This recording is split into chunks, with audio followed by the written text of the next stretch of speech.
Chapter 2. Thus the heavens and the earth were finished, and all the host of them. And on the seventh day God ended his work which he had made, and he rested on the seventh day from all his work which he had made. And God blessed the seventh day, and sanctified it, because that in it he had rested from all his work which God created and made. These are the generations of the heavens and of the earth when they were created, in the day that the Lord God made the earth and the heavens, and every plant of the field before it was in the earth, and every herb of the field before it grew. For the Lord God had not caused it to rain upon the earth, and there was not a man to till the ground. But there went up a mist from the earth, and watered the whole face of the ground.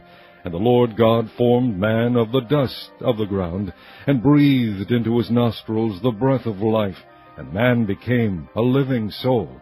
And the Lord God planted a garden eastward in Eden, and there he put the man whom he had formed. And out of the ground made the Lord God to grow every tree that is pleasant to the sight, and good for food, the tree of life also in the midst of the garden, and the tree of knowledge of good and evil. And a river went out of Eden to water the garden, and from thence it was parted, and became into 4 heads.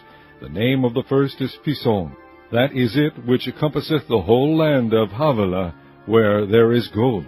And the gold of that land is good. There is bdellium and the onyx stone. And the name of the second river is Gihon. The same is it that compasseth the whole land of Ethiopia. And the name of the third river is Hiddekel. That is it which goeth toward the east of Assyria. And the fourth river is Euphrates. And the Lord God took the man, and put him in the garden of Eden to dress it and to keep it. And the Lord God commanded the man, saying, Of every tree of the garden thou mayest freely eat, but of the tree of the knowledge of good and evil thou shalt not eat of it, for in the day that thou eatest thereof thou shalt surely die. And the Lord God said, It is not good that the man should be alone. I will make him an helpmeet for him. And out of the ground the Lord God formed every beast of the field, and every fowl of the air, and brought them unto Adam, to see what he would call them. And whatsoever Adam called every living creature, that was the name thereof.